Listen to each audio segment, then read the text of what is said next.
고린도전서 10장 1절부터 보시죠. 형제들아, 나는 너희가 알기를 원하지 아니하노니 우리 조상들이 다 구름 아래에 있고 바다 가운데로 지나며 모세에 속하여 다 구름과 바다에서 세례를 받고 다 같은 신령한 음식을 먹으며 다 같은 신령한 음료를 마셨으니 이는 그들을 따르는 신령한 반석으로부터 마셨음에 그 반석은 곧 그리스도라. 그러나 그들의 다수를 하나님이 기뻐하지 아니하셨으므로 그들이 광야에서 멸망을 받았느니라. 우리 고린도 전서의 제목으로 해서는 일단 10장서부터 15장까지를 교회 생활에 대한 교훈으로 큰 제목을 잡아놨고, 지금 10장의 그 내용은 우상 숭배에 관한 교훈으로 작은 제목을 잡아놨습니다. 본문 읽은 대로 지금 1절서부터 5절까지의 내용이 유다 민족이 경험한 세례와 견인에 대해서 말을 갖다 하고 있거든요. 그러면 이제 우리가 이스라엘 그 백성에 대한 우리 이 가나안 땅으로 하나님이 약속했던 이 가나안 땅인데, 이 열조와의 언약이 있음에도 불구하고 애굽에 내려가지고 400년 동안이나 이제 종노릇을 했지 않습니까? 그리고 이제 여기서 출애굽이 되어지는 거예요. 그래서 광야 생활을 했을 때의 그 과정을 우리 이제 이거는 구원사적인 입장에서 보게 되면 우리 하나님의 나라 에덴에서 복을 상실해 가지고 지금 죄의 종노릇하고 있었던 거를 이야기하는 거죠.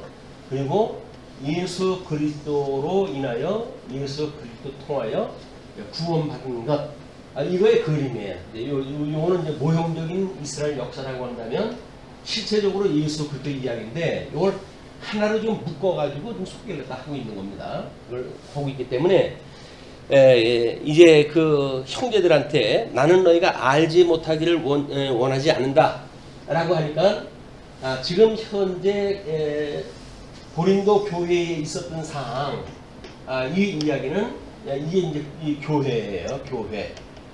구원받은 자들이 예수 그리스도와 함께 몸된 교회 생활을 하는 그 일인데, 고린도 교회의 상황을 가지고 구약성경으로 들어가지고 설명을 해가는 거란 말이에요. 이거는 우리 지금 이 에덴 동산에서 내쫓겼다가 다시 주면 몸된 교회로 회복되어진 걸 이야기를 하지만, 때로는 하나님의 보좌, 천상에 계신 하나님의 보좌, 그리고 이 땅은 하나님의 발등상, 이렇게 설명도 하죠. 그리고 이 하늘을 하나님께서 이제 이걸 막아 놓으셨다가 스데반 집사라든가 또는 우리 사도 바울이라든가 하는 사람들은 이 하늘을 뚫고 보좌에 앉아 계신 주님을 보기도 하고, 사도 바울은 삼층천까지 올라가기도 하고, 이런 그 역사가 있었던 거거든요.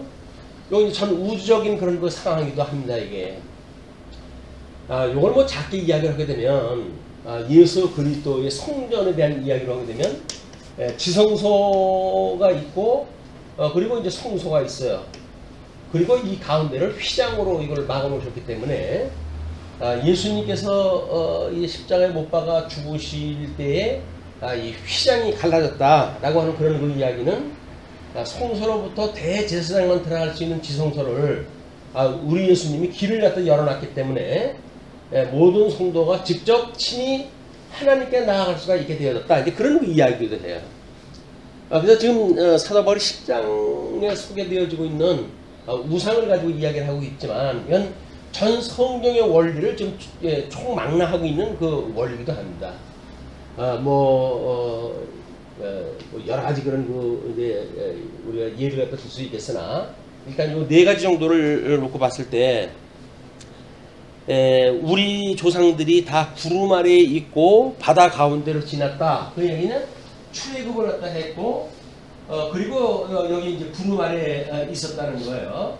그러면 여기에 지금 이 바다가 막았던 그 길, 그 길이 죄에 가려져 있던 그런 그 길이기도 하죠. 하나님과 원수되어졌던 그런 길이기도 하고, 이거는 하늘에 막혀가지고 저 하늘 보좌에 계신 대주제가 되시는 우리 주님은 알아보지 못하고 그냥 이 땅에 일어나는 현상을 가지고 지지고 볶고 살아가는 인생사하고로 또 마찬가지예요. 이거는 물론 뭐 우리 성소로 우리 죄를 씻기 위해 가지고 제물을 바쳐가지고 성소로 들어가는 이런 그 사람들이 지성소에 하나님의 그 좋아하시는 법, 그 법에 있는 곳인데, 하나님의 이름을 두신 곳인데, 성소를 들어가서 제사를 드리지만은 그들은 지성소에 있는 법, 하나님이 좋아하시는 그 율법, 이런 거를 전혀 상관치 않는 종교 행위를 할 수가 있는 것이 우리 이제 아마 이스라엘 백성들의 그런 그 과오라고 보여집니다. 근데 지금 사도 바울은 이 바다에서 이제 그 막혔던 길 또는 구름이 가려졌던 일들, 이런 것들을 세례라고 하는 측면으로 지금 소개가 되어지고 있는 거예요. 그래서 그 모세에게 속하여 이제 이런 그 가운데로 지났는데, 그 사람들이 모세의 인도를 따라서 이제 들어갔으니까 모세에 속하여 다 구름과 바다에서 세례를 받고, 세례를 받았다는 거예요. 세례. 이 세례라고 하는 거는 이 죄에 대한 씻음에 대한 문제 아닙니까?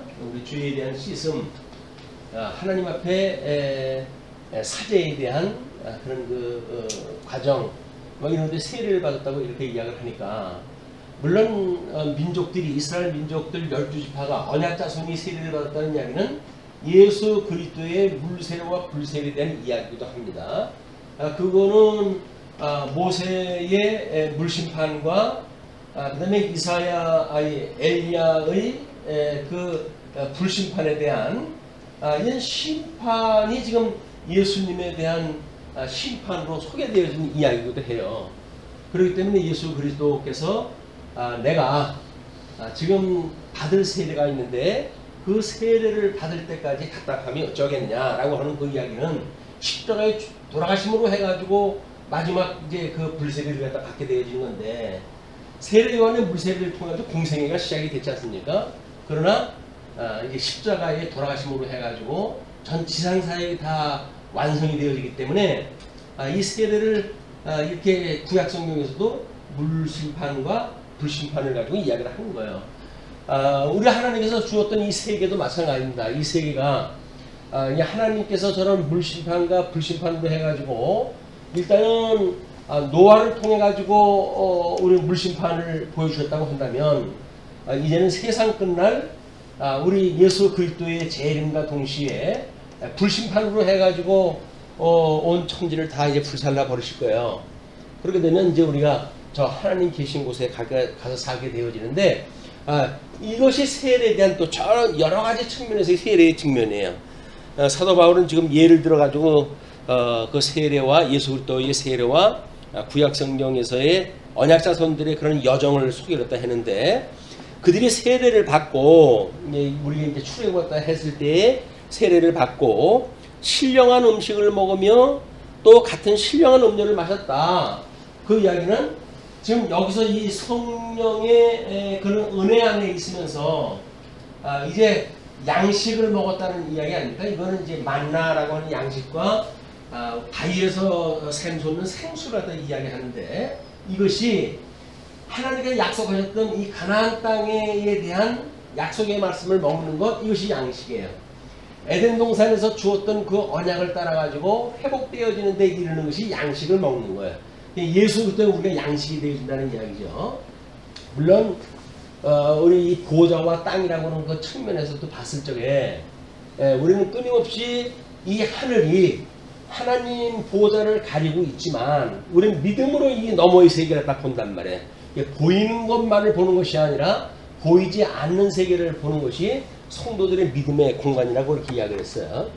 지성소에 대한 이야기도 마찬가지겠지만, 그래서 지금 이렇게 양식을 우리가 먹는다는 이야기는 아버지의 뜻이 지금 하늘에서 이루어진 것처럼 이 땅에서도 이루어지세요 라고 하는 걸 우리가 일용할 양식으로 구하잖아요. 우리 하나님 앞에 끊임없이 우리에게 일용할 양식을 주시었고, 그 이야기는 이렇게 하늘로 가려져 가지고 보이지 않는 이 땅의 거에 매이지 않게 하시고 하늘에 계신 아버지의 뜻이 말씀으로 우리한테 일용할 양식이 되었으면 좋겠어요 라고 하는 그 이야기입니다. 마찬가지로 좀 이스라엘 백성들이 이 세례를 받고 광야 40년 동안 양식을 먹고 산다는 이야기는 하나님의 기뻐하시는 뜻을 먹고 사는 거 아니겠어요? 그러니까 하나님께서 이 출애굽을 갖다 했을 때 시내산에서 십계명을 갖다 줘가지고 하나님이 좋아하시는 것이 뭐고 싫어하는 것이 뭔지를 충분히 교육이 됐어요. 이걸 따라가지고 이걸 양식을 삼아야 되는데 이 사람들은 하나님의 말씀의 양식보다는 그 매일 내려주는 그 만난데도 불구하고 거기서 만족을 못해요. 만족을 못하고 뭐 고기가 없대는 둥, 뭐 양념이 없대는 둥 해가지고 불만을 다 일삼기도 하고, 이것이 인간이 가지고 있는 불순종의 전부 증거들입니다. 하나님이 믿어지지 않고 지금 이 하나님이 인도하심을 받고 있는 중심에 있잖아요. 중심에. 그럼에도 불구하고 그 약속하신 하나님 믿어지지 않는 거예요. 우리 베드로서에서는 그거를 이렇게 이야기를 하죠. 우리 출애굽해가지고 종교 행위를 갖다 하는 그런 그 사람들에 대해서 이제 경건의 모양은 있으나 경건의 능력을 부정하는 자들을 너희들은 돌아서라 이렇게 이야기하잖아요. 그 이야기는 뭡니까? 종교 행위니까는 여기서 거룩하게 산다든지 뭐 모양을 꾸리는 건 뭔지를 알아요. 그런데도 불구하고 이것이 하나님의 능력으로 되어진다고 하는 걸 모르니까 이 경건의 능력, 우리들로 하여금 죽었던 자를 살리셔가지고 하나님의 형상을 닮아가게 하시는 하나님의 능력, 말씀의 운동력 뭐 이런 것들은 다 마찬가지입니다. 그거를 믿지 않는 사람들이 종교 행위에 그쳐 마는 거예요.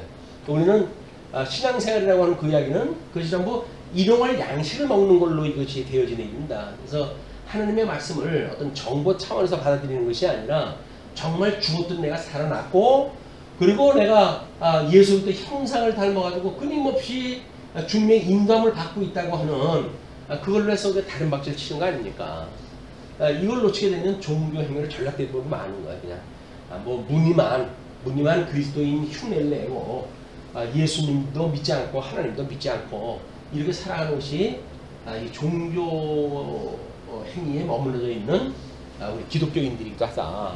그래서 우리가 이 신앙생활이라는 건 철저하게 우리의 발걸음을 인도하시는 하나님이 우리의 아버지라고 믿는 거예요. 그러니까 하나님이 사람의 걸음을 정하시고 그 걸음을 기뻐하시나니 아주 엎드러지지 아니하면 주께서 우리를 붙들고 계십니다 라고 해서 그 하나님이 우리 일거수일투족을 다 인도하신다고 하는 우리의 아버지가 돼서 우리 임마누엘 주님이 돼서 우리들의 모든 것들을 주관하신다고 하는 걸 믿어지지 않게 되면 우리는 땅에서 사는 사람도 다를 거 없어요. 똑같은 생각 가지고 살아가게 됩니다. 이게 그래 놓고는 땅에서 사는 사람들의 모든 사상이 오염되어서 사는 거를 우리가 우상을 믿는다고 이렇게 이야기를 하는데, 우상 숭배.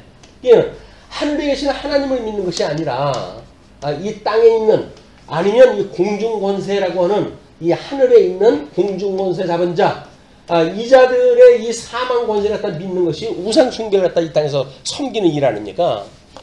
그러니까 우리가 이 하늘이 우리를 가렸다는 이야기는 공중권세 잡은 자들이 하늘로 가는 길을 갖다 막고 있다는 이야기입니다.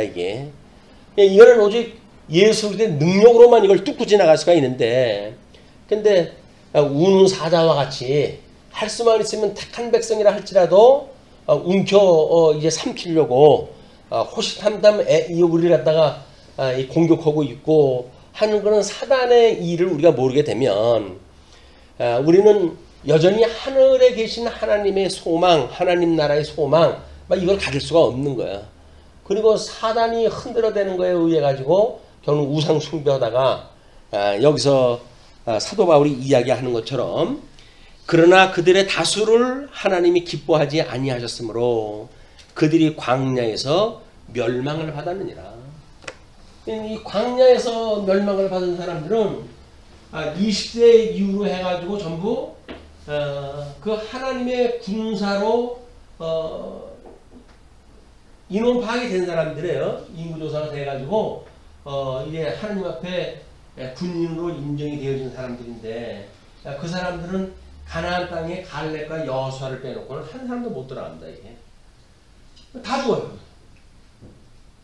단지 여기서 20살 미만에 태어났던 사람들. 그래서 예수님은 어린아이와 같지 않으면 하나님 나라 들어갈 수 없다라고 하는 그런 그 이야기가 여기서 20살이 넘어가지고 어떤 그런 그 성령으로 해가지고 인정받은 자들, 이런 자들은 다 심판을 받고 죽고 말아요. 여기서 정말 어린아이와 같은 마음을 가진 자, 이것이 성령 안에서 태어난 성도들의 이야기인데 그 자들만이 주님만 몸된 교회를 통해 가지고 이 공중권세 잡은 자들의 이걸 뚫고 우리 하늘나라의 소망을 두고 살아가게 되어지는 이런 그 모습을 보게 되어집니다.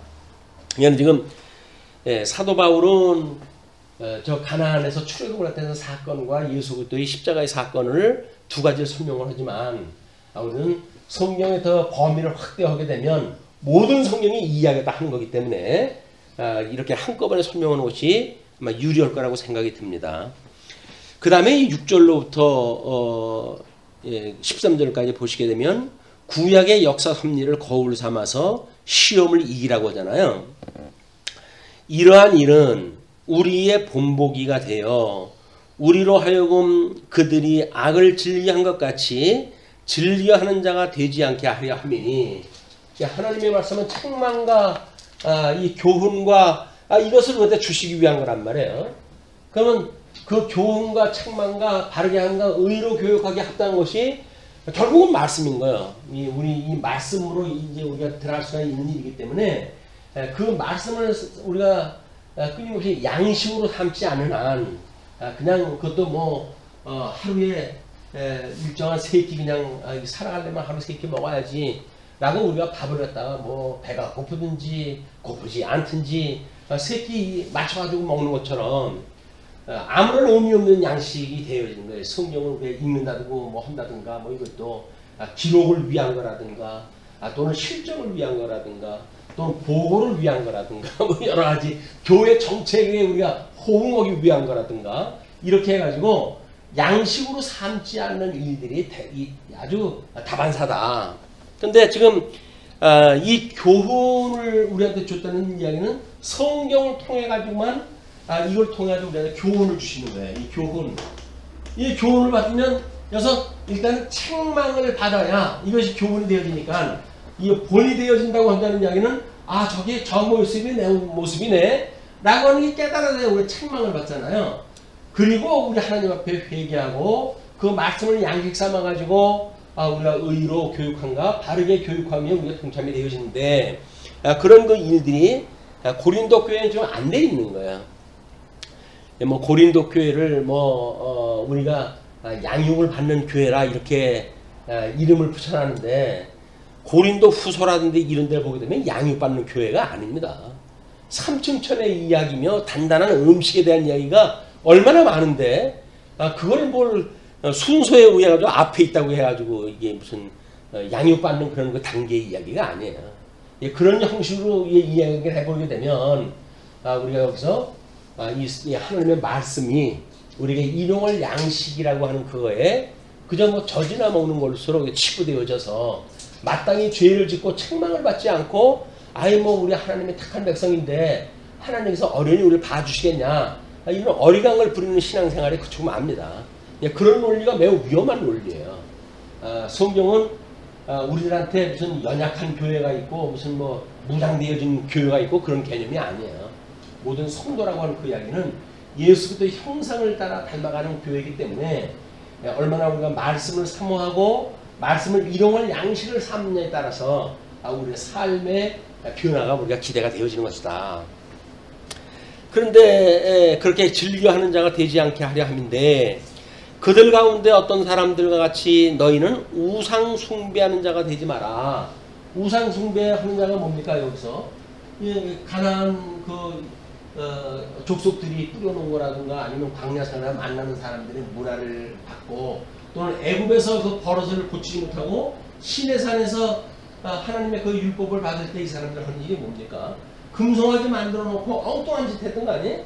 이게 과거에 애굽에서 하던 짓인 거예요. 애굽에서 하던 짓을 여기서 하거나 아니면 이 특정 지역에 가게 되면 뭐 민수기에서 이제 바알두올 뭐 사건이라든가 또는 이게 발람에 대해 가지고 미혹돼 가지고 그래서 이 가난한 여인들과 어떤 관계를 맺음으로 해 가지고 이쪽 문화를 갖다 끌어들이는 말도 못하는 그 문화가 만들어지지 않습니까? 광야교회도 그런 곳이에요. 그렇기 때문에 우상 숭배를 해가지고 이스라엘 백성이 다 망하는 겁니다. 이거는 하나님이 이 계명을 줄 때 나 외에는 다른 신을 두지 말라는 거 아닙니까? 계명이 제1계명이 뭐예요? 나 외에 다른 신을 두지 말라는 거예요. 그냥 하나님 외에 다른 신을 둔다는 이야기는 이미 하나님께서는 영광의 본체가 돼가지고 성부 하나님이 본체가 되고 그렇기 때문에 광채이신 예수 그리스도 성자 하나님을 보내주시는 거 아닙니까? 그냥 성자 하나님을 보면 성부 하나님을 보고 깨달은 거예요. 우리 제자들이 예수님한테 하나님을 보여달라고 그러니까 내가 너희들과 함께 있는 나를 본 것이 아버지를 본 거지 무슨 아버지를 보여달라고 그러냐 라고 하는 그 이야기가 이런 원리란 말이에요. 이런 원리를 놓치고 있으니까는 예수님을 보고 있으면서도 하나님을 아버지를 보여달라고 하는 것이 이렇게 삼위일체적 감각이 없기 때문에 나타나는 현상이다. 이것이 이제 말씀으로 해가지고 예수의 형상을 갖게 되어지면 성령 하나님으로 인해 가지고 권능을 받고 그리고 증인이 되어진 거 아닙니까? 그러면 성령 하나님의 인치심에 따라 가지고 이제 예수 그리스도의 지체가 되어지게 되면 이 우상을 우리가 끊임없이 이제 배격하고 그리고 오직 예수 그리스도만을 믿는 그 믿음으로 가게 되어진다. 이제 요한계시록 이제 뭐 2장 3장 들어갈 텐데 거기서 한번 이야기해요. 이거 이 우상 숭배는 문제거든요. 그래서 로마 황제의 뭐 이걸 우상화하는 그런 그 제국주의거나 아니면 로마 신화에서 언급되어지는 우상단지들 막 이거는 우리 그리스 신화에서 비롯되어진 그것이 로마 제국화 되어지기 전부터 있었던 거예요. 뿌리 깊게 있었던 거예요. 그래서 우리가 그리스 로마 신화를 함께 묶어가지고 보통 세상에서 이야기를 합니다. 이름만 다르지 다 똑같은 그 종자들이에요. 그러니까 우리가 어떻게 우상 숭배한다는 이야기냐 이건 현대 사회에서는 전부 철학이라고 하는 것으로 이게 주어지는 거 아닙니까? 이 사람들은 자기네들의 인간에 대한 문화를 신을 만들어 가지고 뭔가 이제 의인화해 가지고 세상의 이치를 설명한 거란 말이에요. 이게 그건 결국 뭐냐면 철학이라고 하는 그걸 가지고 우리 세상의 이치를 설명하는 원리냐 똑같은 거예요. 이게 그럼 현대 철학이라고 하는 것이 사신실학에 지금 우리가 완전히 점령당해져 있고 그리고 뭐 현재를 포스트 모더니즘의 시대라고 그러니까 모든 질서가 깨지는 시대에 우리가 살고 있거든요. 이 문화를 이해하지 못하고 우리가 하나님 말씀 공부한다는 것도 어울리질 않아요. 하나님이 없다고 하는 사람들한테 뭘 인간적인 방법을 설득을 해가지고 뭐가 되겠습니까? 안 되는 거예요. 다만 우리가 뭐 그런 그 사람들이 불쌍하고 긍휼하니까 끊임없이 말씀을 공급을 갖다 하는 거고 전도를 하는 것이지 우리들의 인간적인 방법을 통해 가지고 그분들이 구원받는다고 생각을 가지고 하는 게 아닙니다. 오직 하나님의 능력으로 되어지기 때문에 그 복음을 증거하다 하는 거예요. 그럼 우리가 십자가의 도라고 이렇게 이야기를 하죠. 예수 그리스도에 대한 걸 소개를 하게 되면 아무리 세상이 어두운 세상이라 할지라도 예수 그리스도의 그 빛을 받아들이는 순간 새로운 생명으로의 새로운 세계가 열리기 때문에 우리들도 그렇게 해왔듯이 그 사람들도 여전히 이 예수 그리스도의 복음으로 인해 가지고 구원받는다 라고 하는 걸 믿고 우리가 전도를 다 하는 거예요. 우리의 구원이 지금이라고 뭐 사신신학이 있었다고 하지만 노화되어져 있는 그런 세대는 아니라고 하더라도 우리 어렸을 때도 마찬가지고 뭐 이 사신신학 니체 이전에 있던 사람들도 마찬가지예요. 여전히 그 사람들은 이런 철학이라고 하는 인간이 만들어놨던 어떤 지혜의 세계에 빠져가지고 이 하나님의 복음, 이런 복음을 받아들이지 않았던 것이 이 타락한 이 인생들이 가지고 있던 입니다. 그래서 사도행전의 그 철학의 이야기가 언급되어진 게 바로 이런 까닭입니다. 뭐 쾌락주의니 금욕주의니 이렇게 해가지고 인간의 사는 모습을 가지고 이야기를 하는데 그거는 아무 소용이 없는 거다. 어떻게 하나님의 말씀을 가지고 우리가 이 세계관을 이해하고 우리 하나님의 그런 그 말씀을 통해 가지고 우리의 삶에 대한 걸 이해를 하는가, 이것이 신앙생활의 본질의 문제이기 때문에 우리가 하나님에 대한 뭐 그분에 대한 지식 막 이런 걸 우리가 더욱 배우고 정진하는데 노력을 아끼지 않는 겁니다. 그러니까 이렇게 숭배하는 자가 되지 마라. 기록된 바 백성이 앉아서 먹고 마시며 일어나서 뛰는다 한것 같다. 시내산에서 난리가 난 거예요. 지금 이 모세는 시내산으로 해가지고 이제 율법을 받으러 올라갔는데 이 아래에서는 애굽에서 하던 거 그걸 가지고 금송아지를 만들어 놓고 춤을 추고 이 굿장판이 이제 일어난 거예요. 구판 완전히 구판이 일어난 거죠. 이것이 요즘 세상에서 일어나고 있는 모든 지역사회에서 하는 그런 행사들이 다 뭡니까? 전부 구판이에요. 구판. 그래가지고 뭐 제례를 지내고 이렇게 하면서 춤을 추고 난리를 갖다 치기도 하고 이런 것이 이 해 아래서 있는 일들이다. 이거를 우리가 놓치게 되면 그냥 그 문화를 갖다 우리도 늘 즐기잖아요. 예.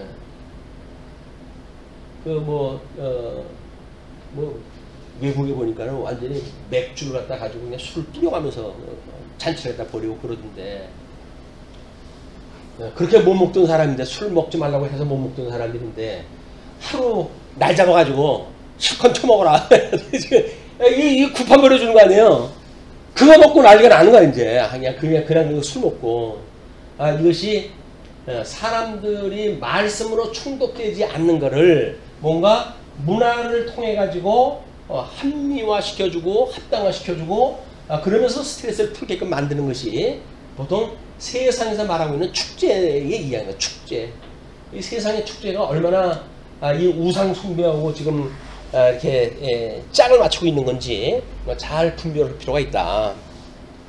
근데 그들 중에 어떤 사람들이 음행하다가 하루에 23,000명이 죽었나니 우리는 그들과 같이 음행하지 말자. 이것이 이제 발람 사건으로 해가지고 일어났던 그런 사건들이란 말이에요. 이미 하나님께서 죽으리라, 이제 너희들은 땅에 엎드려 죽으리라 라고 했던 약속대로 이제 이런 일을 갖다 하다가 끝내 하나님께서 이제 그들을 땅에 엎드려 죽게 만드시죠. 그들 가운데 어떤 사람들이 주를 시험하다가 뱀에게 멸망하였나니 우리는 그들과 같이 시험하지 말자. 하나님의 시험은 왜 전부. 여기서 인본주의라고 하는 이런 전부 이 사건은 뭡니까? 위로부터 오는 양식을 믿지 않는 사람들은 전부 이 인간 세계에서 만들어낸 걸 가지고 하나님을 대적하는 일입니다. 대적하는 일. 그걸 우리가 인본주의라고 이야기를 하는 거예요. 이걸 이제 인본주의라고 그렇게 이야기를 하는데, 인본주의는 신본주의와 반대되는 개념이 아니라 인본주의는 철저하게 하나님을 대적하는 이런 사단 권세의 일이다 이게. 우리가 어떻게 인간의 그런 여러 가지 인간사에 대한 구원에 대한 이야기뿐만이 아니죠. 만사가 다 인간의 본의를 갖다 해가지고 중심으로 하는 일들, 인간을 위하는 마음으로 하는 이야기들 마찬가지예요. 구제하는 사건도 마찬가지입니다. 그들은 이 사람 앞에서 하는 그런 그 구제를 하나님께서 오른손이 한 거 왼손이 모르게 하라 그러잖아요. 그 얘기는 뭐냐면 자기를 자랑하는 일이기 때문에 그러거든요. 자기를 자랑한다는 이야기는 하나님의 절대 주권을 믿지 않는다는 이야기죠. 그리고 인간의 자유의지를 가지고 내가 했다라고 하는 자기 자랑을 삼으니까 우리 아까 찬송할 때도 그런 이야기가 나왔지만 헛된 영광이에요. 다 헛된 영광. 허사를 경영하는 일들이다. 그래서 그들 가운데 어떤 사람들이 원망하다가 멸망시키는 자에게 멸망하였나니 너희는 그들과 같이 원망하지 말라. 그들에게 일어난 이런 일은 본보기가 되고 또한 말세를 만난 우리를 깨우치기 위하여 기록되었느니라. 이것이 우리는 지금 이 로마서로부터 성경을 읽어나가지고 요한계시록이 제일 끝자락에 있으니까 엄청나게 시간적으로 뭐 이렇게 떨어져 있는 것 같지만 사실 그렇지 않아요. 그 사도행전 끝자락에 바로 그러기 때문에 지금 우리 요한계시록에서 나오는 7 교회의 상, 이 상이야말로 저거나 똑같은 거예요. 우리 그 교훈을 받아야 될 그런 상황과 똑같고, 그리고 고린도 교회에게 교훈 줬던 것과 이게 똑같은 이야기다. 예. 7 교회에게 주어졌던 그런 그 일들이 그 뭐 말세를 만난 우리를 깨우치기 위하여 기록됐다고 그랬으니까, 비록 우리가 연대수를 해가지고는 뭐 사도 바울이 썼기 때문에 뭐 한 50년대에 썼다고 하더라도 90년 되면은 30년 한 세대 그 정도 지나가지고 지금 요한계시록이 되어졌기 때문에 한 세대가 지나면서 7 교회가 어떻게 변화되어져 가는지, 물론 뭐 요한에 의해서 지도를 받았다고 하지만 70년 우리 예루살렘이 회파가 되어지고 그러면 한 25년 아닙니까? 25년. 그 정도에 이미 너무 뭐 우리 로마 황제가 이끄는 로마 제국의 권세로부터 힘이 빠져가지고 전의를 전부 상실했기 때문에 전부 로마 황제를 섬기고 전부 그래요. 7 교회의 그 특징이 뭐냐면 이 로마 황제를 섬기게 되어져 있는 신전, 그리고 우상을 섬길 수 있는 신전, 이것이 공존하고 있다는 거예요. 이게 그때의 사람들은. 근데 로마 황제에게 절을 갖다 하지 않으면 이게 매매를 갖다 할 수가 없어요. 그들의 그 가지고 있는 어떤 상업 공동체가 있기 때문에 거기에 가입되지 않으면 매매를 할 수가 없어요. 매매를 할 수가 없으니까 어쩔 수 없이 로마 황제가 주는 표를 갖다 받아야 거기에 들어갈 수밖에 없고, 그렇게 해가지고 결국은 먹고 살 수 있다고 생각이 드는 이런 걸 보게 되는 거죠.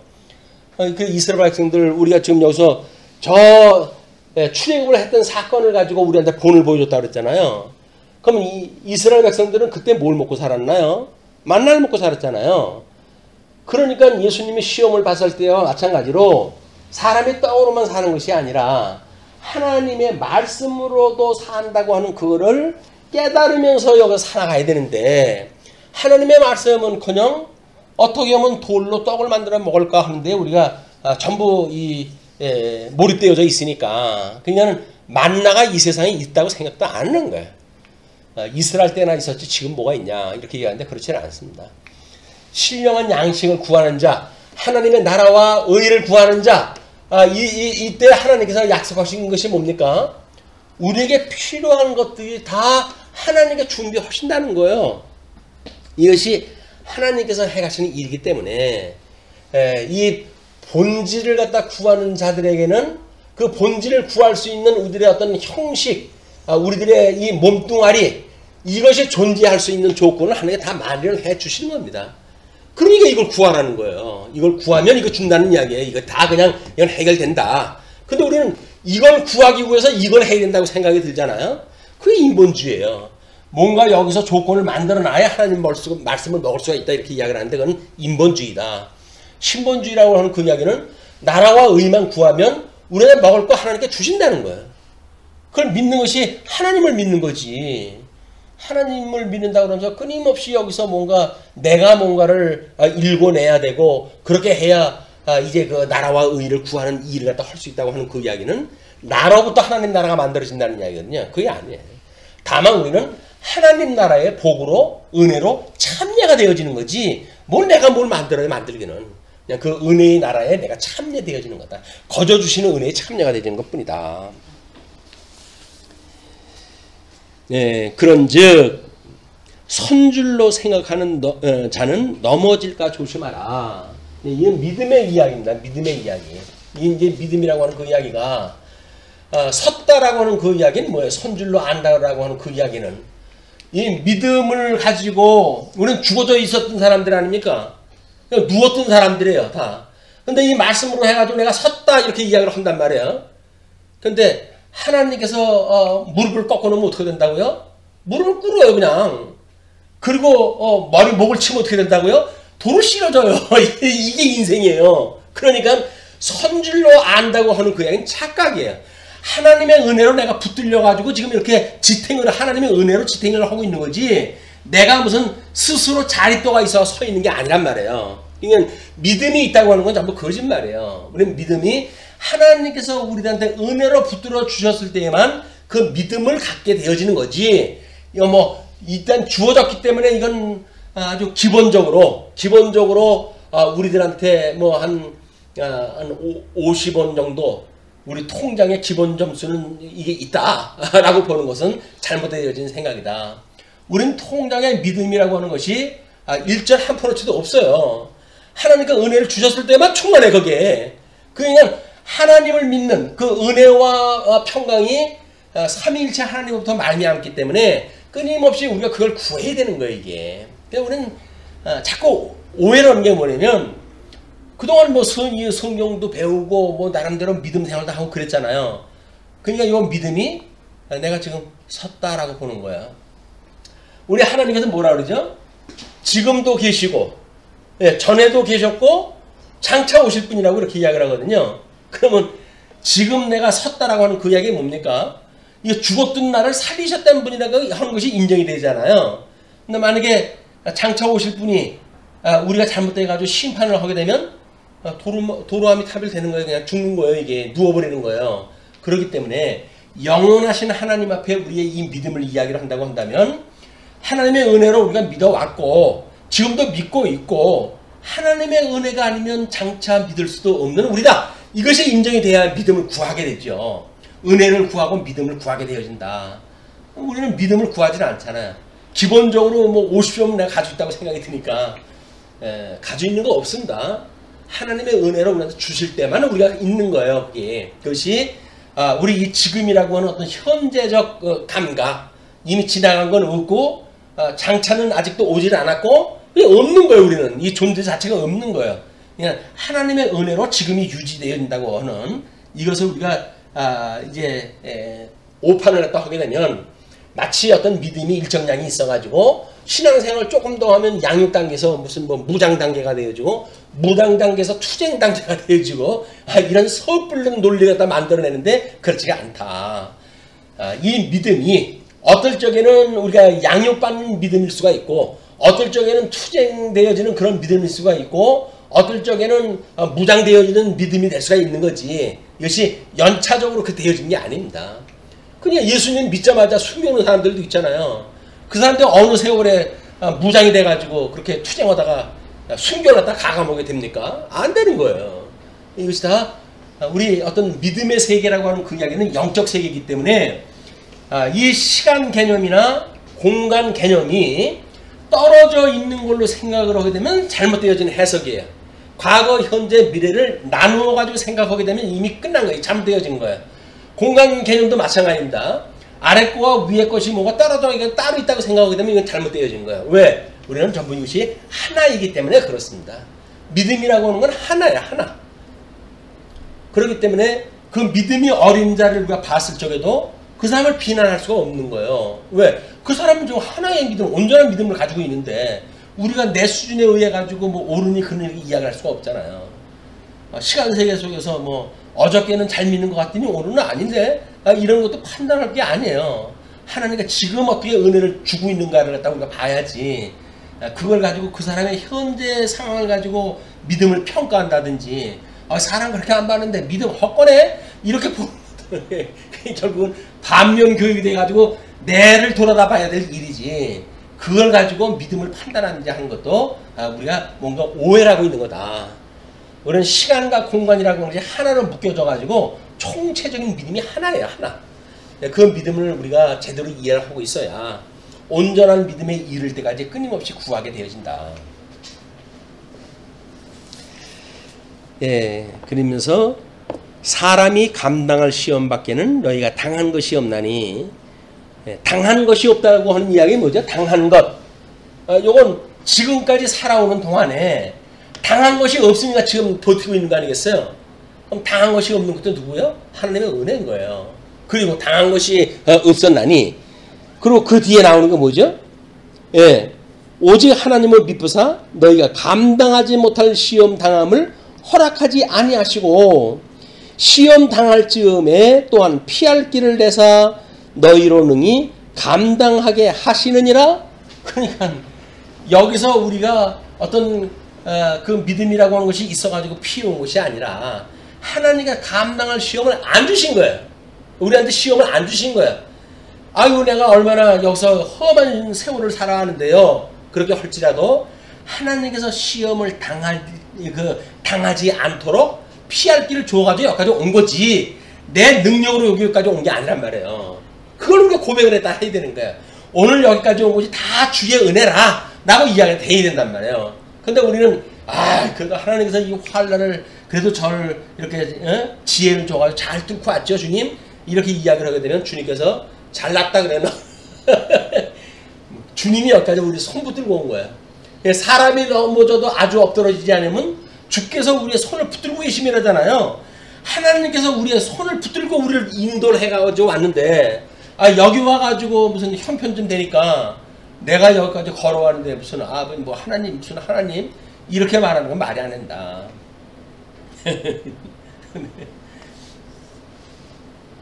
아침에 뭐 카톡 보고 집사람이 웃길래 뭘 보고 웃나고 봤더니 아들로 보고 손녀고 사랑의 편지를 주고받은 그런 그 일로 인해 가지고 뭐 딸이 울었대나 뭐 감동을 받아가지고 울었대요. 뭐 지 엄마 해석인가 모르겠어요. 근데 그 딸한테 엄마가 혼자 힘들 테니까 그동안도 동생 예뻐해주고 그래서 고마운데 엄마 힘들지 않게 좀 도와드려라 뭐 이렇게 이야기하다 하고는 사랑하는 아빠가 이런 편지를 써놓고 갔대요. 출근을. 근데 딸이 그걸 갖다 보더니 이제 딸 그 편지 이제 그 메모를 갖다 한 걸 보니까 뭐 아빠 힘내요. 뭐 내가 있잖아요. 뭐 어쩌나요. 근데 그런 걸 뭐 낙서처럼 이렇게 그려놨더라고요. 그걸 보고 아빠가 이제 그 메모를 갖다 남겨놨던가 봐요. 그래가지고 딸이 그걸 보고 울었대요. 그냥 지금까지 살아온 것이 사실은 부모님의 은혜로 살아온 거 아닙니까? 근데 지금이니까 그렇지. 조금 지가 이제 이성이고 발달하고 잘났다고 생각을 해보세요. 지가 잘나서 살아왔다는 무슨 부모님의 은혜가 어딨어요, 은혜가.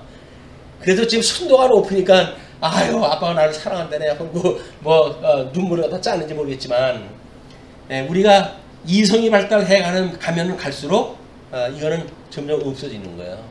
요즘 이제 그것이 중이면 피크를 갖다 이룬다는 겁니다. 이게 물어봤어요. 로운이는 지금 할아버지 이렇게 좋아하고 그러지만 조금 이제 뭐 우리 초등학교 고학년 되거나 그렇게 되면 할아버지 미워하고 그럴 텐데 어떻게 하면 좋지? 라고 이야기를 했더니 자기는 그러지 않는데 근데 사실 6학년 언니들 보게 되면 무섭대요. 바지를 여기까지 뭐 걷고 다니는데 완전히 아이들 이제 이렇게 뭐 폼 잡는 것들 있잖아요. 그걸 보고 이 저학년 아이들은 줄기 드는 거예요. 잘못 걸리면 걔 죽는다. 그래가지고 무섭대. 이제 선배들을 보면 무섭대. 그 이제 그러다가 자기 힘께나 쓰고 뭐 중학교 2학년 가가지고 뭐 그 하나 사냥거리 생기게 되면 고통 쳐보지 않겠어요? 왕따 시키고 거기에 가다 먹게 되면 끔찍한 일이 벌어지는 겁니다. 이게 우리가 아이들 성장 단계를 갖다 봐도 우리 믿음 단계하고 똑같아 이게. 어렸을 적에 우리 첫사랑을 그래도 가지고 있을 때 기억할 적에는 여기까지 내가 온 것은 주님의 은혜라 라고 해가지고 주님을 찬양을 하지요. 그러나 뭐 신앙생활을 하다가 뭐 이 세상 사는 거에 오염되고 이렇다 보게 되면 하나님 뭐 이럴 수가 있어요 저럴 수가 있어요 그러면서 입장 바꿔놓고 생각을 해보자 되는 동 이렇게 해가지고 시험방지 소리 하고 하는 것이 우리들의 기도 생활이란 말이에요 또. 근데 기도를 딱 하는 게 좋은지 안 하는 게 차마 좋은 건지 모르겠어요. 입장 바꿔놓고 생각하는 건 하나님을 좀 대적하고 해보겠다는 거 아닙니까? 네, 그것은 우리 신앙생활이 왜곡되어진 그런 그 현상이라고 하는 걸 잘 생각할 이유가 있다. 고린도 교회에 일어난 현상이 이제나 그때나 똑같은 거예요. 이게 똑같아. 일반 계시로 나타나는 우리 아이들 성장하는 모습이나 뭐 교회에서 일어나는 영적 상황이나 또는 우리 고린도 교회에서 있었던 사건이나 이런 것들이 똑같다. 근데 고린도에 있었던 교회의 본을 보여준 게 뭐야? 출애굽을 했을 때 사건 아니에요. 그냥 하나님께서 인류 역사를 만들고 여호와라고는 이름을 알려주시기 한 때로부터 모든 역사는 똑같은 하나의 역사가 시작되어지는 겁니다. 죄 가운데 집어넣었다가 그리고 은혜로 우리를 건져내가지고 은혜를 깨닫고 하나님 찬양하게 해가시는 역사로 되어져 있기 때문에 모든 만사가 정말 하나로 똑같은 일이 된다. 예, 그렇게 해서 시험 당할 즈음에 또한 피할 길을 내사 너희로 능히 감당하게 하시느니라. 우리가 하게 하시는 분이 경건의 모양을 있으나 경건의 능력을 부정하는 자들을 우리가 비교할 수 있는 관점이란 말이에요. 그냥 폼만 그렇게 잡는가? 정말 말씀의 운동력이 우리 변화를 통해가지고 인격적 변화를 통해가지고 이런 어떤 하나님의 선한 열매를 맺는가라고 하는 그런 그 문제는 차이가 있지만 이거를 구별하기 쉽지는 않잖아요. 이런 그 문제가 교회를 왜곡시키기도 하고 때로는 교회를 혼잡하게도 만드는 이런 그 일들이 지속되어진다. 그러기는 수천 년이에요. 지금. 그러기는 수천 년이에요. 그러니 우리가 사는 70년, 80년 왜 안 그렇겠어요? 이건 필연적으로 우리 하나님이 이렇게 해가실 거예요. 그렇다고 한다면 그냥 하나님이 인도하시는군요. 하나님이 아니면 저는 아무것도 아니군요. 이런 걸 깨닫고 살아가는 것이 우리들의 이치지 뭘 해야 된다는 건 이건 아무런 의미가 없다. 정말 하나님이 우리를 이렇게 사랑해서 여기까지 인도를 하셨고 시험에 우리 피할 길을 주셔가지고 여기까지 와 있는 것이고 앞으로도 지금 하나님께서 우리 피할 길을 주셔야 우리가 시험에 걸리지는 않기 때문에 끊임없이 우리를 시험에 들게 하지 마시옵고 라고 오늘 기도하면서 살아가는 것이 우리 신앙생활이다.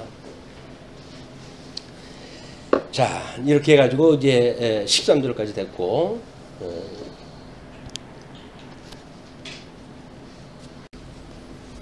14절 그런즉 내 사랑하는 자들아 우상 숭배하는 일을 피하라. 나는 지혜 있는 자들에게 말한가 같이 하노니 너희는 내가 이르는 말을 스스로 판단하라. 우리가 축복하는 바 축복의 자는 그리스도의 피에 참여함이 아니며 우리가 떼는 떡은 그리스도의 몸에 참여함이 아니냐? 떡이 하나요 많은 우리가 한 몸이니 이는 우리가 한 떡에 참여함이라. 육신을 따라 난 이스라엘을 보라. 제물을 먹는 자들이 제단에 참여하는 자들이 아니냐? 그런즉 내가 무엇을 말하느냐? 우상의 제물은 무엇이며 우상은 무엇이냐? 무릇 이방인이 제사하는 것은 귀신에게 하는 것이요 하나님께 제사하는 것이 아니니 나는 너희가 귀신과 교제하는 자가 되기를 원하지 아니하노라. 너희가 주의 잔과 귀신의 잔을 겸하여 마시지 못하고 주의 식탁과 귀신의 식탁을 겸하여 참여하지 못하리라. 그러면 우리가 주를 노여워 하시게 하겠느냐? 우리가 주보다 강한 자냐? 자, 해서 14절서부터 22절까지 예수와 연합한 세례이기 때문에 우상 숭배를 피하라 라고 하는 그런 그 제목으로 정해 놨습니다. 자, 그러면 앞에서 그렇게 했기 때문에 하나님께서 시험을 당하지 않도록 해가시기 때문에 그런즉 내 사랑하는 자들아 우상 숭배하는 일을 피하라. 그러니까 하나님께서 시험에 들게 하시지 아니하시기 때문에 우리를 이건 이제 견인해 가신다고 이렇게 이야기를 했어요. 성화 과정에서 우리 주님 오시는 날까지 견인해 가는 일, 이것이 시험에 들게 하지 아니하시고 악에서 우리를 구원해 주셨을 때 우리 견인에 이르게 되어지는 거니까 이렇게 하나님이 해 가시는 것이니까 그런즉 너희는 우상 숭배를 하지 마라 그 이야기예요. 그러니까 하나님이 신실하신 하나님, 전지전능하신 하나님, 그분께서 우리들을 이렇게 그리스도 안에서 불러내셨고 그리고 구원에 참여케 하셨고 그 일을 우리 주님 오시는 날까지 지속적으로 해가실 분이기 때문에 너희들은 우상을 숭배하지 마라. 그의 이야기예요. 물론 여기서 이제 우상을 숭배한다는 이야기는 조금 저차원적인 그런 그 개념으로 이제 이야기가 됩니다. 뭐 우리 우상 숭배라고 하는 거는 예수 그리스도 아닌 자가 예수 그리스도연 하는 적그리스도, 이 적그리스도들이 이제 추구하고 있는 그런 그 숭배의 사항들이요, 이것이.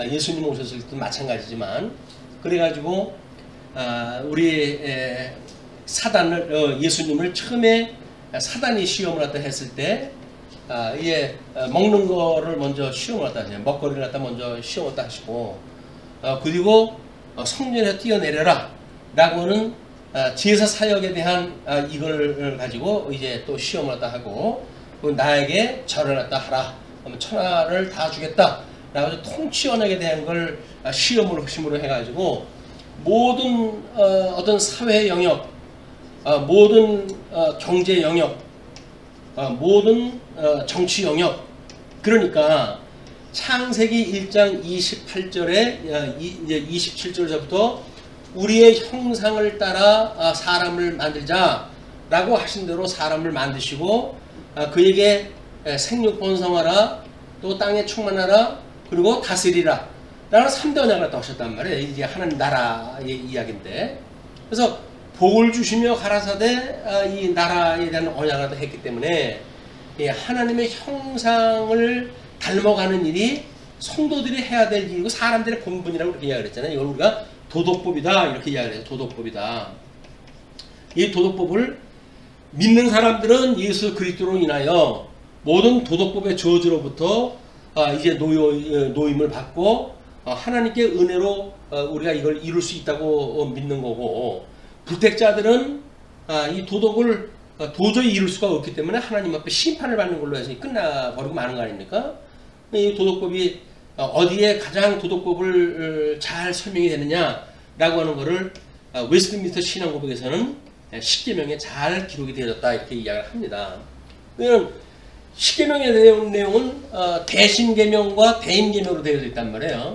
이 대신계명이 성부 하나님에 대한 이야기, 그다음에 성자 하나님에 대한 이야기, 세 번째 성령 하나님에 대한 이야기예요.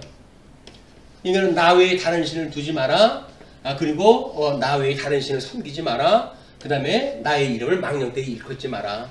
그리고 네 번째가 이제 안식에 대한 이야기란 말이에요. 이 안식은 하나님과 원수되었던 성도들이 이 하나님과의 관계가 개선이 돼야 우리 평안을 누릴 수가 있는 거예요. 복으로 주셨던 이 복에 참여할 수가 있는 거기 때문에. 그리고 대인 계명은 이제 뭐 부모에게 효도하라 라고 하는 이제 5번째 계명서부터 해가지고, 그 다음에 6, 7계명으로 해가지고 이제 간음하지 마라, 도둑질하지 마라 라고 하는 사회 영역에 대한 것, 그 다음에 8절부터 그 10번까지가 이웃 것을 탐하지 마라라고 하는 경제 영역에 대한 이야기였어요.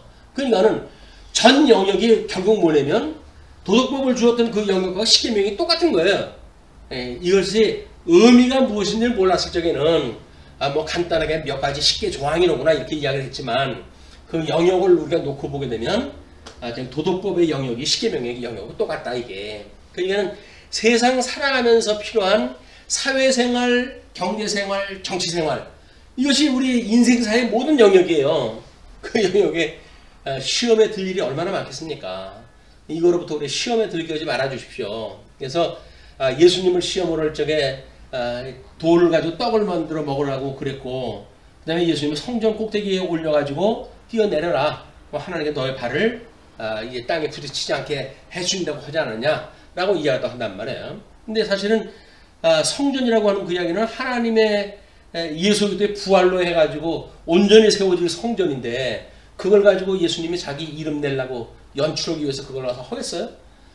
또 자기 우상에게 절을 갖다 하게 되면 천하만물을 주겠다 그러는데, 선지하셨던 예수 그리스도, 이미 세상을 만들기 전서부터 계셨던 하나님께서 넷째 하늘 아래에 그 보잘것없는 걸 가지고 그걸 우해가지고 절을 까닭이 없지 않습니까? 그러나 사단은 끊임없이 이걸 시험을 다 하는 거예요.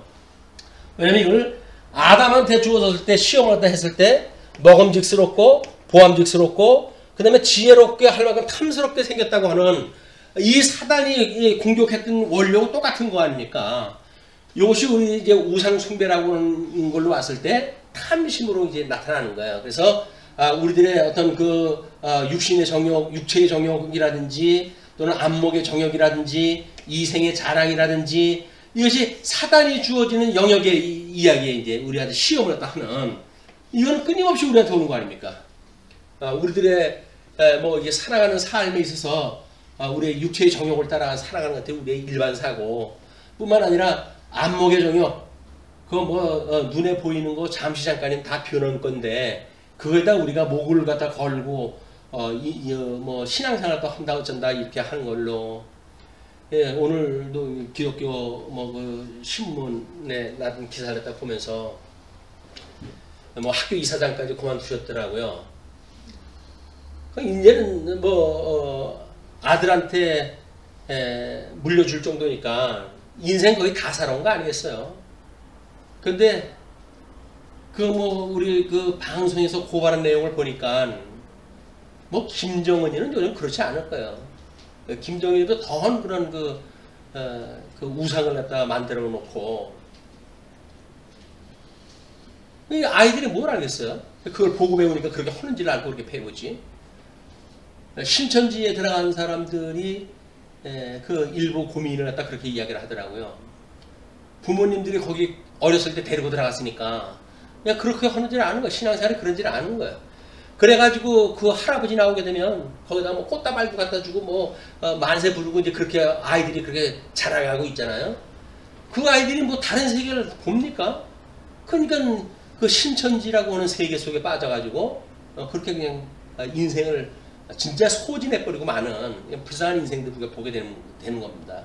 우리가 끊임없이 우리들도 이런 시험에 들게 하지 아니해야 될 이런 그 일들을 끊임없이 성찰하는 것이 필요하다. 세상 말세에 이런 그 증세들이거든요. 그러므로 너희들 우상 숭배하지 말아라고 이야기하는데 우상 숭배가 어디 뭐 절간에 가가지고 저러는 거에 우상 숭배가 아니잖아요 지금. 그러니까 탐심이 전부 우상 숭배인데 그렇다고 한다면 하나님을 인정하지 않는 임마누엘 하나님께서 지금까지 나를 인도하셨다고 하는 에베네셀의 하나님 그 하나님을 믿지 않는다고 한다면 여전히 우리는 우상 숭배도 하는 거예요. 하나님이 오늘도 나를 여기까지 인도하셨어. 나의 발걸음을 주장을 해가지고 여기까지 오게 하셨어. 그래서 그 하나님을 우리가 찬양하고 살아가야 되는데 그분만을 우리가 즐거워 살아가야 되는데 우리는 그분이 우리들한테 인도했던 것보다는 왜 이렇게 발걸음이 늦어요 주님. 저는 벌써 저 앞에 가 있는데 언제 오려고 그러고 합니까? 빨리 오세요. 라고 해가지고 하나님을 채근하다 하는 거예요. 그게 인간들이 하는 기도입니다. 빨리 속히 이루어달라고 기도했다 하는데 그게 망하는 길인지를 알면 그렇게 속히 이루어달라고 그러겠어요? 흥하게 될 길인지를 알고 속히 그걸 해달라고 그러지. 근데 정말 하나님이 해가신 일은 시간이나 공간이나 어떤 영역에도 최적의 조건을 우리 인도하신다. 오늘 아침에 뭐 카톡에다 이제 그 카스에 올리는 그걸 메일을 받았는데 그 이야기를 하더라고요.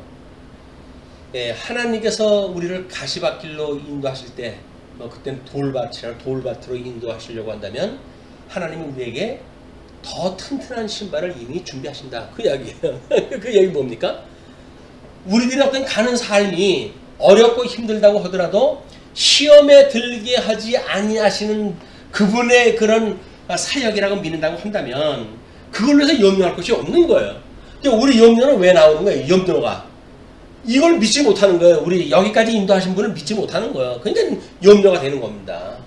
근데 정말 오늘까지 인도하셨다고 한다면 내일 또 그분께서 인도하시겠죠. 그리고 시험에 들게 하시지 않는다고 그랬으니까 시험에 들게 하시지 않겠죠.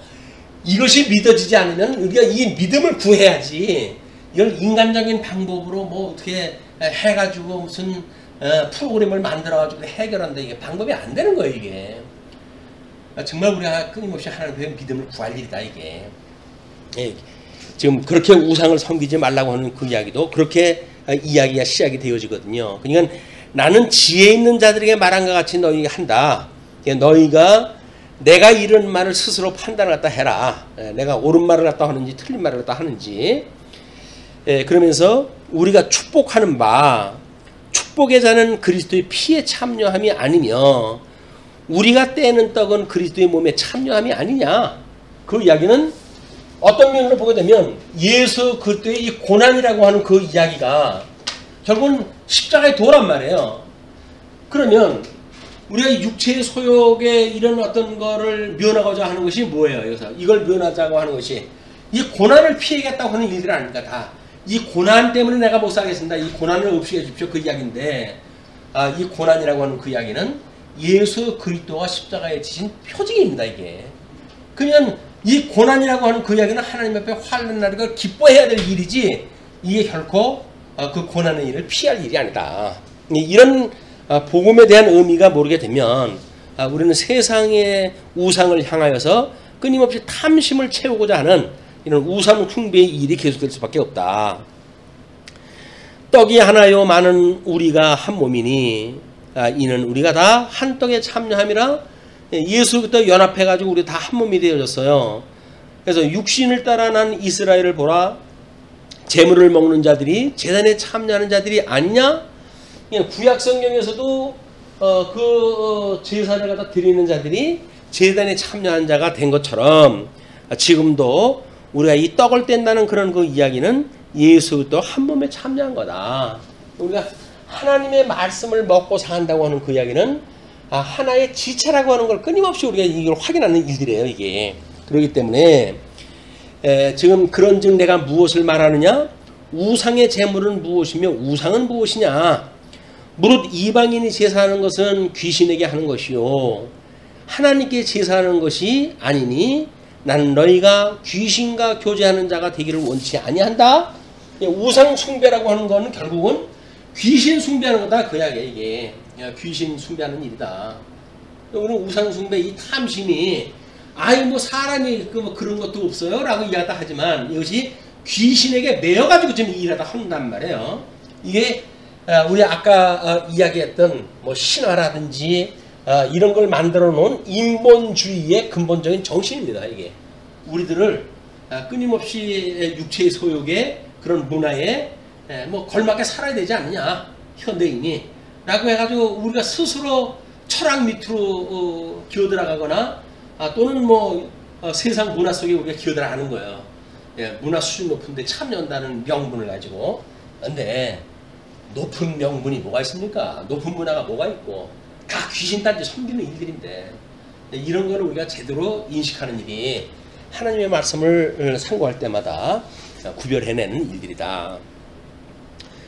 너희가 주의 잔과 귀신의 잔을 겸하여 마시지 못하고 주의 식탁과 귀신의 식탁에 겸하여 참여하지 못하리라. 그래서 재물과 하나님을 겸하여 섬길 수가 없다고 했는데도 불구하고 우리는 마치 그 재물을 섬기는 일은 이 세상에 살아가는 사람은 다 마땅히 그런 거 아닙니까? 라고 이야기하는데 마땅한 것이 아니에요. 귀신 섬기는 일입니다. 우상 숭배하는 일이고 탐심을 따르는 일이다. 그러면 우리가 주를 노여하시게 하겠느냐? 그렇게 참여하지 못하는 그런 그 일이라고 그랬는데 잔과 겸하여 섬길 수 없는 일이라고 그랬는데 그러면 우리가 주를 노여하시게 하겠느냐? 우리가 스스로 그렇게 해가지고 하나님은 그렇게 하겠느냐? 그런 그 이야기죠. 그러나 우리가 주보다 강한 자냐? 그렇다고 한다면 그런 이야기죠. 하나님의 절대 주권을 가지고 지금 이런 일용할 양식에 의해서 하나님의 섭리를 소개했다 했기 때문에 그런 하나님을 믿어야지.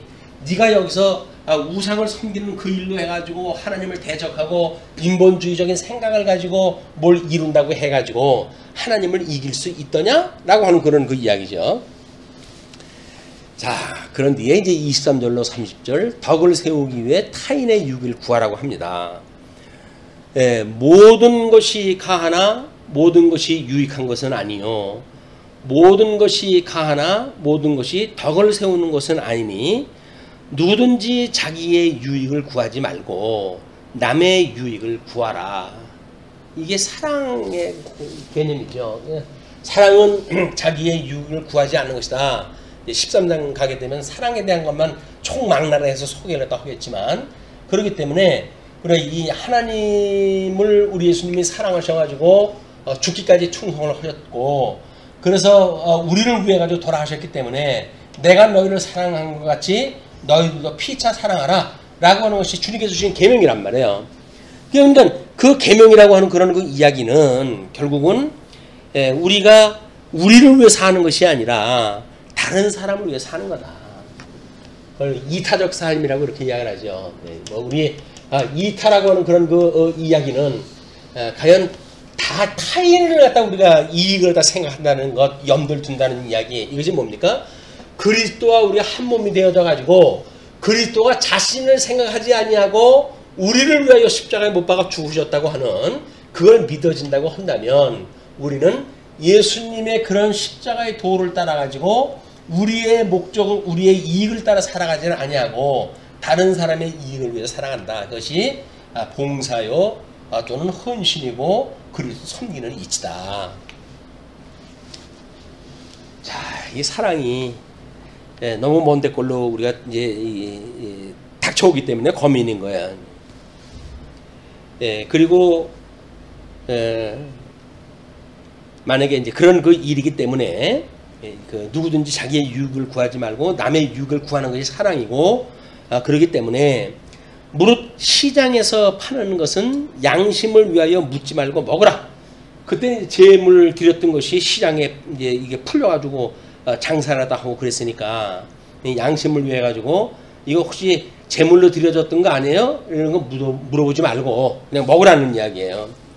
이는 땅과 거기 충만하는 것이 주의 것임이라. 다 주의 거예요. 다 주의 것. 다 주의 것이기 때문에 거기서 특별하게 뭐 드렸던 것이 표시가 되어져 있거나 그것이 어떤 귀신에게 드렸던 걸로 해가지고 영양가가 달라졌거나 그런 그 일이 아니기 때문에 그 양심을 위하여 묻지 말고 먹으라. 그러나 누가 너희에게 이것이 재물이라 말하거든 알게 한 자와 그 양심을 위하여 먹지 말라. 다른 사람이 뭘 먹으려고 그랬더니 이거 재물에 드렸던 거예요 라고 이야기를 다 하거나 또는 알게 한 일이 있다고 한다면 그 양심을 위해서 먹지 말라는 거야. 그 양심이라고 하는 것이 우리 마음을 가지고 이야기를 하는 것 같지만 오히려 그걸 시험에 들게 하기 위해서 시도를 갖다 할 수도 있어요. 그래놓고 어디 먹나 안 먹나 보자. 그러니까 우리가 이 신앙생활에 오만한 그런 신앙생활을 하기 쉬운 것이 뭐냐면 상대방한테 어떤 올무를 놔요. 올무를 놔가지고 그거를 어찌 허나하는 날 내가 봐야지 라고 이야기하는 것은 매우 사악한 일입니다. 사악한 일들. 우리는 가끔가다 그런 일들이 있어요. 우리들이 이제 실질적인 삶 속에서도 그렇게 하지 마라. 그래서 불신자 중 누가 너희를 청할 때에 너희가 가고자 하거든 너희 앞에 차려놓은 것은 무엇이든지 양심을 위하여 묻지 말고 먹으라. 뭐 믿지 않는 사람이니까 뭐 그런 걸 갖다 놨을 수 있잖아요. 그냥 그거를 묻지 말고 먹어라.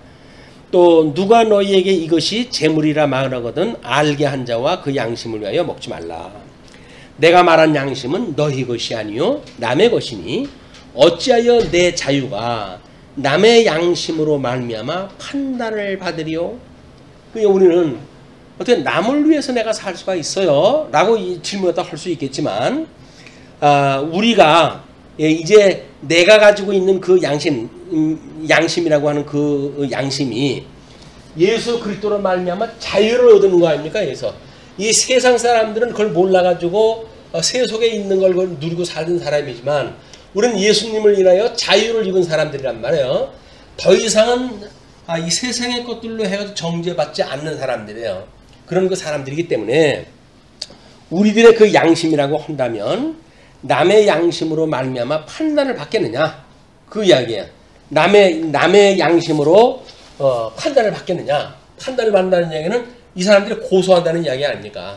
고소를 갖다 해가지고 우리가 이 누리는 자유가 마치 하나님께로부터 우리가 자유를 갖다 입은 건데 여기서 우리를 시험하고자 하는 자들은 우리들의 이 자유를 시험하다 하는 거예요. 자유를 갖다 시험을 갖다 해가지고 먹나 안 먹나 보자라든지 이런 올무를 놓게 되어진다.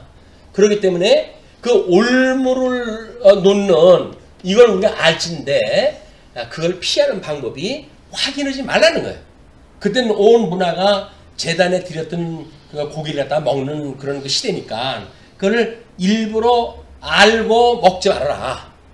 또 만약에 그걸 알려는 사람이 있다고 한다면 이 사람을 위하여 먹지 말라는 거예요. 이 사람이 이걸 자유를 얻은 사람을 지금 시험하는 거 아닙니까? 그럼 이게 사단의 일인데 이게 그 일을 또 한다고 하면 그 사람을 위해서 먹지 마라.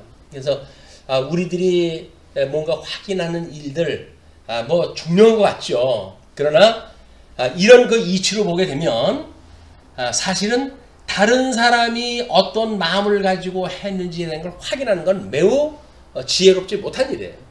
왜? 이 사람이 만약에 시험하기 위해서 그 일을 했다고 한다면 이 사람의 양심을 갖다가 이제 그르치는 일이 돼버리고 그거에 대해서 내가 시험에 드는 일이기 때문에 그렇습니다. 우리 뭐 시장에서 이거는 재물에 드렸던 거예요? 아니에요? 라고 묻고 먹는다고 한다면 없으면 못 먹을 거 아니에요? 그냥 기왕 먹을 건데 왜 물어보고 말이에요? 근데 우리는 그러잖아요? 아니 여기서 하나님의 것이 아닌 것이 어디 있다고 그랬어? 다 하나님의 거라고 그랬잖아. 그게 먹으면 어때? 라고 이야기를 한단 말이야.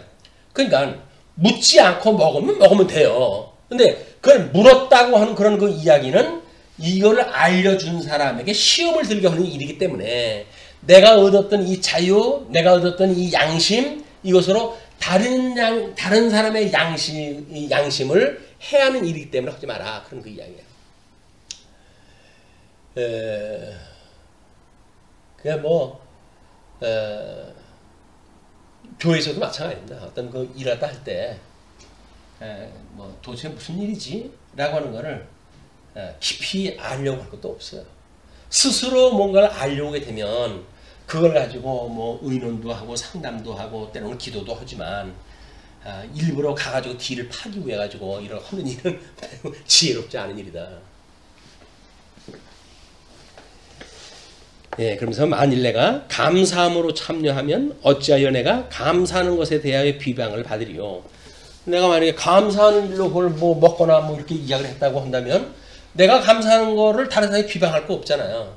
그걸 모르고 먹었다고 한다면 먹는 거는 뭐 선한 일이니까 그거를 이제 이 사람이 비방할 일이 없어요. 근데 이 사람이 올무를 놓기 위해 가지고 이거 재단에 드렸던 건데요.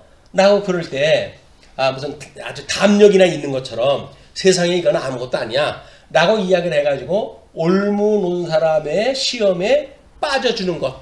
빠져주는 건 뭐예요? 결국은 이 사람의 양심을 그릇되게 하는 일이란 말이죠. 뭐 감각이 오십니까? 어떤 그 뉘앙스가? 이게 지금 우리를 시험하는 자에 대한 그런 대안에 대한 것, 뭐 이런 것들이 조금은 묵상이 좀 필요한 그런 내용이기도 해요. 그래서 그런즉 너희가 먹든지 마시든지 무엇을 하든지 다 하나님의 영광을 위하여 하라. 우리 인간의 이 본분이 하나님을 경외하는 일이기 때문에 여기서 이 사람과의 어떤 시험에 빠지고 이런 거 미련한 일에 빠지지 말고 확인하지 말고 하나님의 영광을 위해서 한다고 한다면 아니 뭐 재단에 드렸던 거 뭐 어떻고 뭘 어때요? 그게 아무렇지도 않은 거예요. 이 사람한테는 아무렇지도 않은 거예요. 그러니까 양심을 위해서 묻지 말고 그냥 먹으면 되고 그러나 만약에 이 사람이 알려줬다고 한다면 이 사람의 양심을 위해서 먹지 마라. 왜? 하나님의 영광을 돌리기 위해 가지고 하나님의 영광을 돌려야 되는데 이 사람을 상처를 입히고 이게 영광이 됩니까? 안 되는 거 아니에요. 그러니까 이 사람의 양심을 위해서 너는 묻지 말고 먹고 만약에 알려줬다고 한다면 먹지 마라. 그런 그 이야기예요.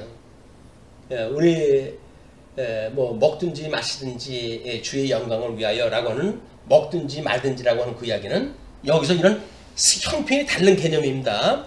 먹는 거는 이 사람이 알려주지 않았기 때문에 그냥 모르고 먹는 거기 때문에 하나님께 영광이고 먹지 않는 거는 이 사람이 알려주었기 때문에 이 사람 양심을 위해서 먹지 않는 거가 돼서 하나님 앞에 영광을 돌리는 일이니까 먹든지 안 먹든지 주의 영광을 위해서 먹는다는 이야기지. 우리가 뭐 술판이 벌어졌는데 술 한잔 먹는 게 뭐 죄입니까? 라고 이야기를 갖다 해가지고 먹든지 말든지라고 이야기를 하게 되면 그런 개념이 아니란 말이에요. 다 하나님께서 주신 거 선한 건데 뭐 악한 게 어딨어 먹으면 어때? 라고 이야기하는 건 아니다. 뭐 요즘은 이제 그 뭐 술이라고 하는 것이 아주 일반 문화가 돼버린 거 아니에요. 문화가 되어져 버린 거기 때문에 그 문화화 되어져 있는 음주 문화, 그에 우리가 다리를 걸치고 살아간다고 한다면 이때 그 고기는 시장에서 나오는 고기는 다 그런 고기들 종류예요. 그거나 마찬가지예요. 이제 일반 문화가 그런 문화니까. 그러면 다른 사람이 술을 갖다 권했어요 라고 이야기를 하게 되면 그 술을 이 사람의 양심을 가지고 먹지 않고 그냥 하나님께 영광을 돌리는 게 낫고, 그리고 만약에 약주를 내가 먹는 일이다, 집에서 약주를 먹는다, 그러면 이 사람들이 약주를 먹는지 뭘 먹는지 모르잖아요. 그럼 모르게 그냥 자기 양심을 위해 가지고 약주를 먹으면 하나님 앞에 선하게 약주 먹고 그냥 영광 돌리면 되는 거예요. 근데 이 사람들이 너 목사야? 그럼 어디 먹나 안 먹나 내가 볼까? 라고 이한테 걸려버리게 되면 그게 이 사람 양심을 위해 가지고 안 되는 일이다. 예, 뭐 포도주도 다 먹고 그랬는데 그 무슨 뭐 한 잔도 안 되고 그런 이야기가 어딨냐 이렇게 이야기를 하지만, 전통적으로 우리 한국에서는 믿음의 선배들이 이런 그 금주에 대한 거를 교회의 덕목으로 삼았기 때문에 성경에 있느냐 없느냐 그런 근본적인 이야기는 또 다른 차원이에요. 이거는 이미 문화적으로 기독교 문화가 금주라고 하는 그런 거를 보편적으로 우리 인정하기 때문에 시험을 하는 자가 만약에 시도를 하게 되면 단호하게 거절하는 것이 하나님께 영광이 되는 일이다. 자, 그러면서 유대인에게나 헬라인에게나 하나님의 교회나 거치는 자가 되지 말고, 거치는 자, 방해가 되어지는 자 되지 말고, 나와 같이 모든 일에 모든 사람을 기쁘게 하여 자신의 유익을 구하지 아니하고 많은 사람의 유익을 구하여 그들로 구원을 받게 하라. 구원을 받게 하는 일은 자기의 유익을 구하지 않은 일이에요. 예수님이 십자가에 돌아가셨던 것처럼, 사도 바울이 관제물로 드렸던 것처럼 복음의 증인의 역할을 한다는 이야기는 자기를 부정하는 일이기 때문에 자기의 유익을 구할 수 있는 일이 안 됩니다. 자기의 유익을 구하지 않는다는 이야기는 뭐예요? 포기하는 거예요. 다 다른 사람을 위해 가지고 복음을 증거하기 위해서. 그렇다고 해가지고 고난이 없느냐? 안 그래요. 사도 바울이 얼마나 애매한 고난을 받았어요? 그럴지라도 자기는 덕을 위해 가지고 고난을 감수하고라도 다른 사람 유익을 위해 가지고 자기 거 고난을 포기하고 살아간 것이 사도 바울의 삶의 모델이란 말이에요.